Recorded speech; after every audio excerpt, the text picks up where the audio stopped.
and gentlemen, a very warm welcome to you. This is another episode of Encounter. In this program, we have Yogi Pradeep Ullal, who is the founder of the Kevala Foundation. He's also a brain scientist. He's also an author. Yogi Pradeep, thank you very much for being with us in the studio of the MBC. It's lovely to be here with you, Roshan. So from the information that I have gathered, the Kevala Foundation is found 250 kilometers from Bangalore in India. Yes. And it's four and a half hour drive away Yes. from that nearest international airport. Yes. Please tell us, what is the Kevala Foundation? Kevala Foundation, the word Kevala means unique in Sanskrit. So always I had a vision that let's have a space which is far away from all the crowd and all of this, and have a space in a pure oxygen space, which is purified air, no noise, and surrounded by spectacular 360 degrees of hills, and the valleys are full of waterfalls, an amazing rainforest. It's a tiger zone. So we are in a forest, but yet having the luxury of able to be in a comfortable space which is so consecrated that you enter that space, you feel an extraordinary vibrant feeling of being alive. So Kevala Foundation is a space for celebrating, purifying, so that you can actually experience the tremendous joy of being in this instrument. So you are taken care. The instrument of the body. The body. We are having a phenomenal instrument and we don't know its potential. So when you come there, you will be guided how to extract the highest potential within you, so that you can truly experience the joy of the highest possible music that can pass through you and the best quality of air that can hit you.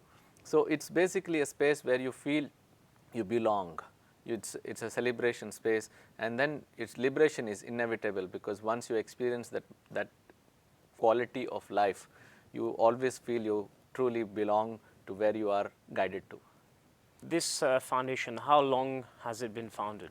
It's been over almost close to 4 years now. In the next March, it will be 4 years since I founded this space. It is not easy to have been there because it's a very remote destination, but I'm very happy with the progress that what Kevala has experienced today. We have a phenomenal, unique branding where people from different parts of the world, they just find us. We don't try to tell them where it is. They just find us. They make their way, and once they come in, they just don't want to go back. So they come in for retreats? They come in for experiencing not just a retreat. I think it's a awakening process where you know that there is something missing in you, and then you find that plug in.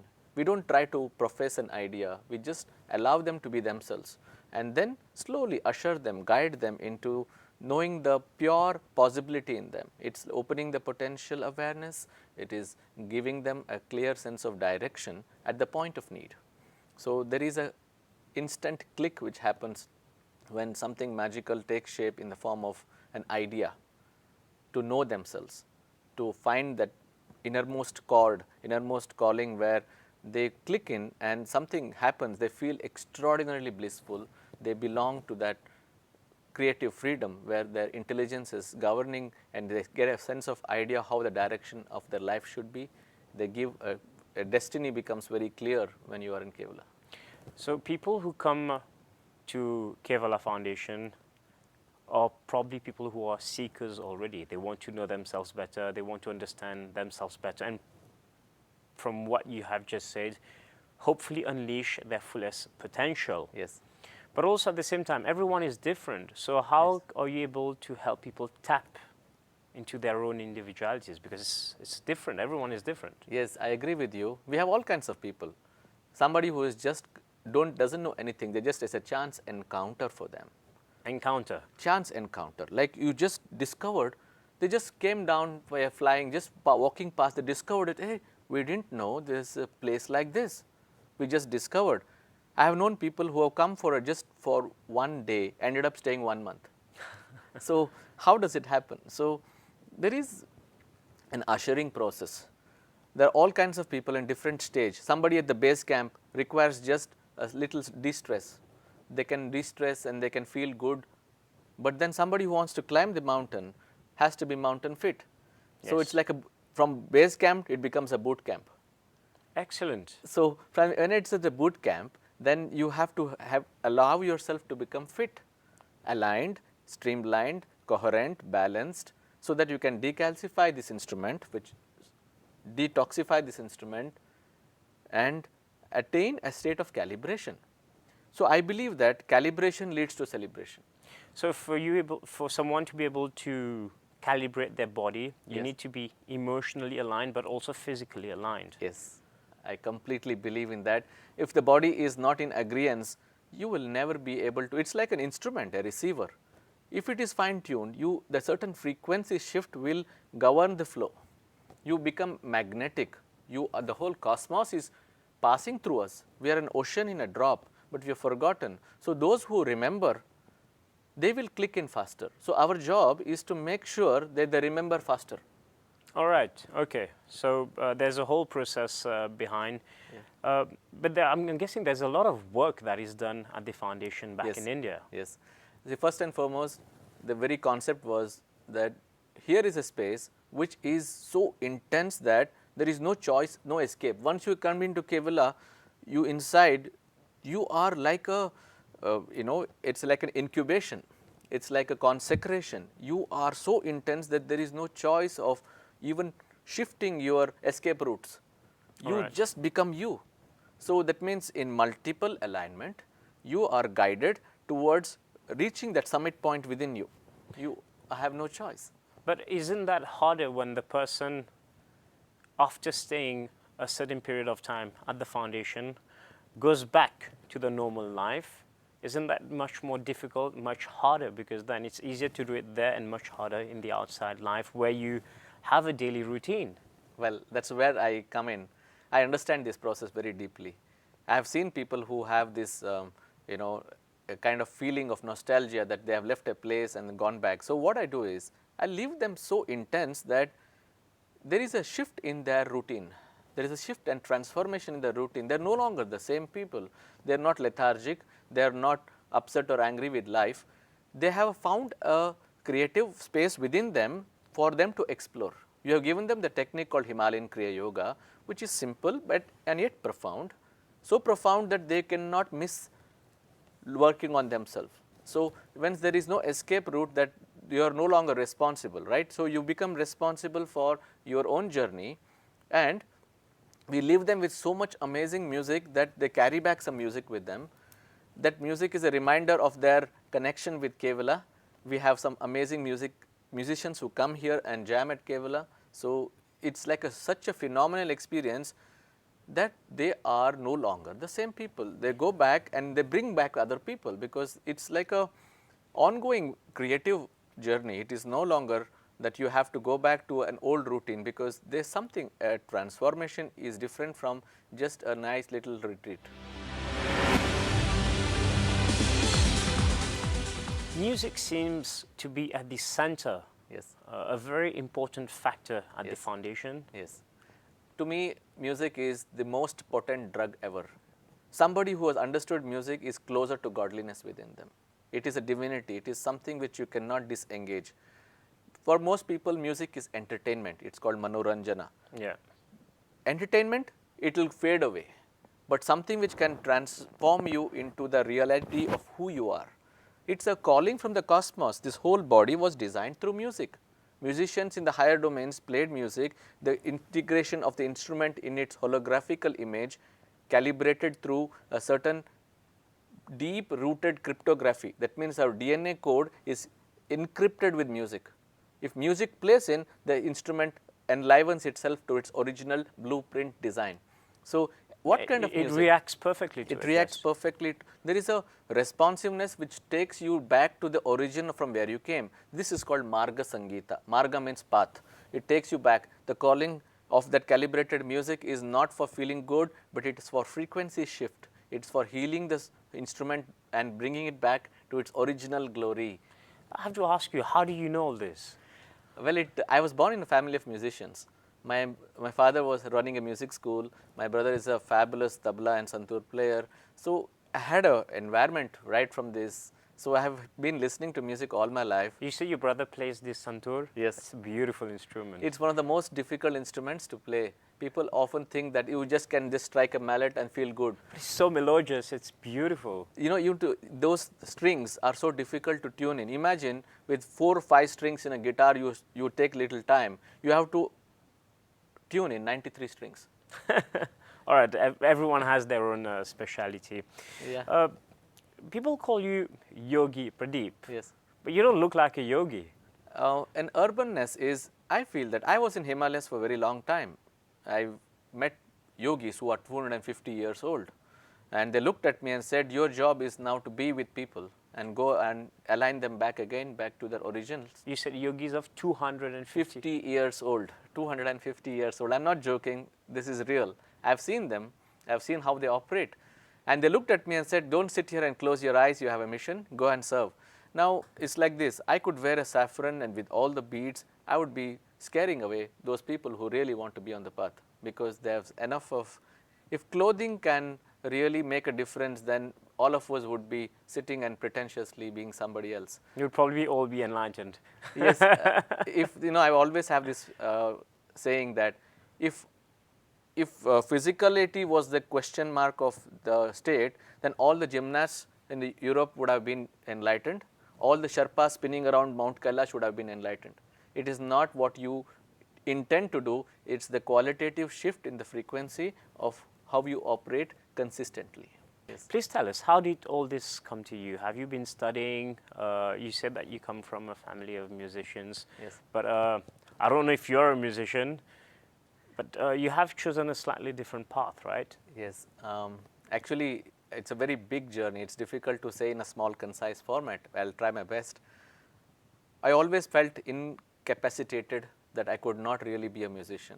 But somewhere deep down, my throat started cleansing. For 6 years, I was only purging saliva continuously so that this throat got cleansed. I can use this voice for healing. I can use this voice for calibrating another instrument. Not only this instrument, an instrument around me. This voice can be recorded and sent to hospitals where people can experience a frequency shift and even tumors can be gone. So that means a calibrated voice can do magic. You have to say more. How do you calibrate your own voice?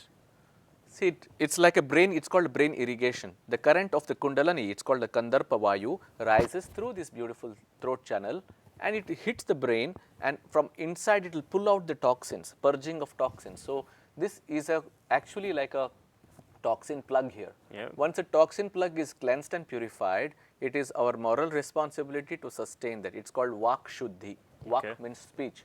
Vak Shuddhi and Vak Siddhi. So once they attain that state, even the very utterance, the chant, the frequency, this is a science. It's a science of cymatics, which is sound frequencies, and the science of how modulation of voice can make shift around in the frequency around people.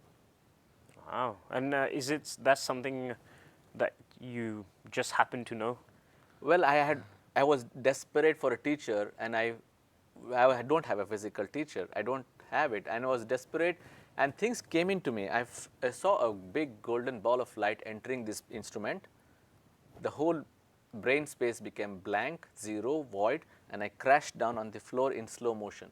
That means, how is that this instrument defy the law of physics and fall in slow motion on the face? That means there is a guided entry of a cosmic ray which can shift the journey for good. That's like the matrix. It is a matrix. I have seen something beyond what the physics that we study in our school and colleges. Yeah, it defies the physics that whatever we we know of is actually a kid science. Okay, the real science is called the Paravidya or the Brahma Vidya, which is beyond what we have in the scope of, which is slowly growing. The scientists are beginning to understand. They're using squid magnetometers, they're studying Auric Field. Those who understand that, they will not see this image as just a clothing or a physical instrument. They can see this as a huge golden aura surrounding this instrument. That means they know, they can see from the inner eye, they can no longer see just another image or the eyes meet. So actually we are defied because we don't perceive enough, long enough to receive. If the receptors are alive, my journey has been impossibly defying all that I know. All right. So, whatever I know had to be corrected, changed, calibrated, because I was coming from a conformist angle.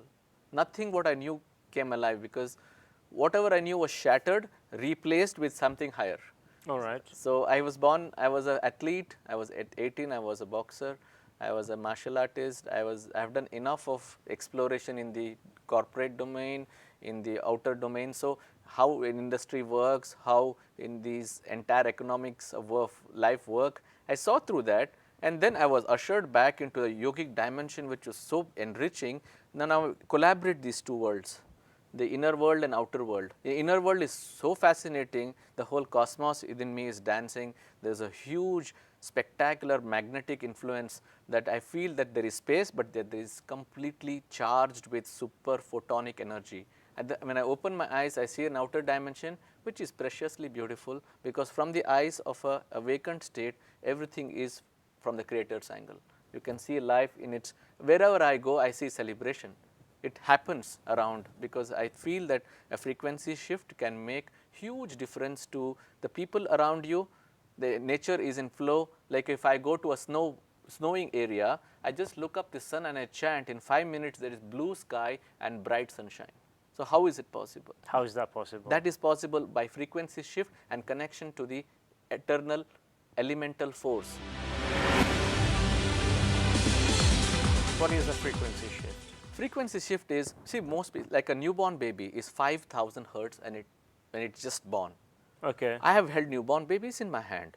I was zapped by the extent of frequency of energy passing. See, the more current, more magnetism. The entire frequency is based on electromagnetism. All right. So, the newborn baby is still silent and beautiful.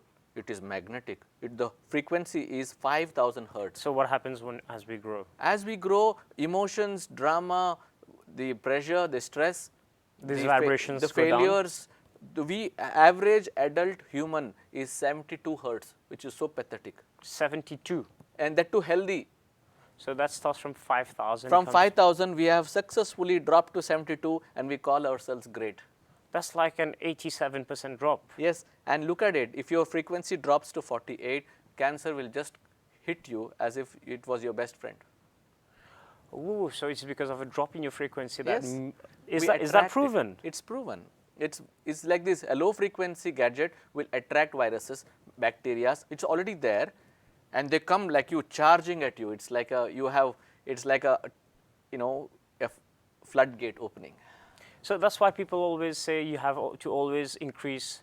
So that's why people always say that you have to increase your frequency. Yes, and that happens through your breath. So people often ask me how. How is very simple. You have a prana, which is the life force passing through you from the photonic belt of the sun, which is very dormant in people, that can be enhanced by extraordinary powerful inhalation and exhalation. As it becomes fine tuned, the whole body becomes like a huge river of light. So that means if every dark spot inside you is lit, illumined by this powerful photonic energy, you are awakened, and an awakened frequency is huge auric field around us. And that is what, like I will give an example to you. There was a beautiful master called Ramana Maharishi. They studied his auric field. It was like 3.5 kilometers long. Wow, that's very powerful. Yes, that's very powerful. The technique you was just mentioning, is that the Himalayan Kriya Yoga? Yes, the Himalayan Kriya Yoga came to me. First, I had a lot of issues, my spinal issues, neck issues, you name it. I had incurable diseases called blepharitis. I had huge issues in my heart. I was premature born. There were a lot of issues which I was unresolved with. And this Kriya came to me as a download, and it had to be decoded. It did not happen overnight. I've evolved it in the last 10 years of how to fine tune this instrument. The great master called Gorakshnath Babaji, who is an eternal master, passes through as a cue. He sends a little messages to me, and it becomes unfurling as a technology of how this powerful instrument can be realigned, redefined. I constantly experiment. It's not something like you just sit there and get it. When you work on people, you get ideas, and that empowering that ideas with an easier, faster, profound way to realign. It's updates you get, better versions. It's a breathing based technique? Breathing is essential. It's like a fuel. Okay. Breathing is the fuel, but you still have to work on yourself by physically tapping the body, streamlining the flow, and then various ways of stretching. It's like a, you know how a yogic process is. The idea is to get the balance of the body, balance of the brain, balance of these nadis, so that the current inside you streamlines through the centralis canalis, which is called the Sushumna nadi, and rises through the portal here, and then you can feel yourself like a huge pillar of light. The idea is, it's called a Jyotirlinga. It is a, we are all pillars of light, we have forgotten, and Kriya Yoga makes you feel like a huge pillar of light. Oh wow! So do you teach this technique to people? Yes, I teach it across the world. I traveled so many places, over 55 countries I've been teaching people. So is it why you've come to Mauritius? Yes, that is my idea of being here. So what is your motivation? What is your motivation? What do you see yourself doing going forward? See, idea is we want to see a better world. I'm passionate about, if we cannot help this world get better by action, we're only living in a concept. And this concept has never helped people. All the knowledge of Vedas, Gita, Upanishads, all the bookish knowledge has never translated into actualization of how to move into a state of high frequency. How is it going to happen if all people are sedentary, depressed, upset, angry, and you're going to give this back to your next generation? So I see a degeneration of societies. I'm a sociologist. I have a PhD in sociology from Washington. So what happens is, when I study societies, I feel that there is something missing only because we didn't take action. And what action? People have been feeding on dopamine rush. Yes. The whole world is looking at food as the main entertainment. When there is a fed, they go back to sleep. So how is that? What have we come here for? If we cannot look after the nature, somebody we have assigned to look after our forest, which is actually being deprived. So we have not taken charge. I am here on this planet to help with growing more forests. That is my primary concern. If you don't have enough pure oxygen to breathe, how are you going to have a quality of life? Yes, exactly. So if there are good forests around, we are growing a cosmic forest called Nakshatra Vana. It gets the direct transmission from the stars. 27 star constellation are grasped by these beautiful trees. Is it near the foundation? Yeah, we have got a grid energy there, and we are growing it there. So it's important that you have a lung space which is real, and you don't have to sit in an oxygen bar to feel good. And then most importantly, what are we giving back to this planet? We have literally stripped of this planet's resources. We are too greedy. This whole life is about consumerism. It's about how much you have rather than how you feel. Okay. Nobody asks you how you really feel, because you are sitting in a plush environment, but if your quality of life sucks, what do you do with your life? If you cannot feel bliss, that means you are incomplete. You will come and repeat those cycles again and again, but you are not able to click back into the origin of your design. See, this design of this instrument is that the origin, the first cell born, the very first chemical release is called Anandamide. The scientists could not find an equivalent name. They had to pull it from Sanskrit. They called it Anandamide. If this body is born out of bliss, isn't it our birthright to experience bliss consistently? So what is missing? We have not taken enough measures to realign. We can all help each other. We come from the same source. We come from this same origin. We all have a superior potential which is being completely deprived by our greed for grasping. So we need to come back, and that's what it is. We have to realign, and there is no choice but to feel the true essence of being here. Yogi Pradeep, you work a lot with people. Yes. Can I say hands-on with people? Yes. So why do you do this? Number one, first and foremost, if there is a person who is receptive, I don't even have to come close to it. The electromagnetic field is faster than speed of light. It can reach thousands of miles faster than speed of light. You don't need to really touch anybody. The idea is, but there are people who have to be given that meridian cleansing, that there are marma points, there are pressure points in the body. When you press them, the whole body can realign. So I use a very ancient science of yogic healing, which is when you press those points, there is a huge shift in the frequency at a faster pace rather than the slow motion tactics. I believe in 10 minutes time, somebody can be realigned. Why not? All right. But to be realigned is one thing, but the person has to work on the realignment. Absolutely. So it's not just a button that you push. No, no. See, it's And like everything Yes. takes time, everything, and Yes. it depends how much you're receptive and how well you're Yes. tuned in. Yes. That probably makes sense. I mean, you can't go to the gym for another person, can you? yes, no. Yogi Pradeep, you're also an author. You're Yes. writing a couple of books at the moment. I'm writing 4 books. I have finished one book called The Music, the Most Potent Drug Ever. It's about how music can shift the frequency of this instrument for good. And see, why do you need any other drug when music can realign you? That's my first the book which I've written, and it's going to be in publishing soon. And there's another book which I've written. It's close to finish. I need probably a month's time of fine tuning, which is the Himalayan Kriya Yoga, the science of celebration and liberation. Which is the technique we This have. technique we are Alright. dealing So with. you're sharing the technique. I'm sharing the technique. I have done already free, sharing on the YouTube about this, but the science somehow needs to be in writing because It's easier to elaborate when you read the book yeah, also. yeah, it is about. It's not a book. It's like a download.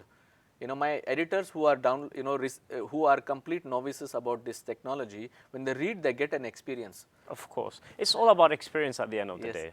yes. Wow, that's And then there is a fantastic. third book which is called Celebrating Awareness, and then the fourth book is called Encountering Shiva in Kailasa. I was in Kailas mountains range, and I've had phenomenal, unbelievable experiences I wanted to share with people. We have a group called the Wings to Freedom. Every year we go to take people to Himalayas, the remotest caves, the remotest amazing destinations where you can recalibrate with the spiritual dimension of you. Himalayas is a spiritual engine of this world, and everybody has to experience it in its origin format. Yogi Pradeep, thank you very much for being with us for this episode of Encounter. It's an honor. It's a very big honor. I wish you all the best going forward.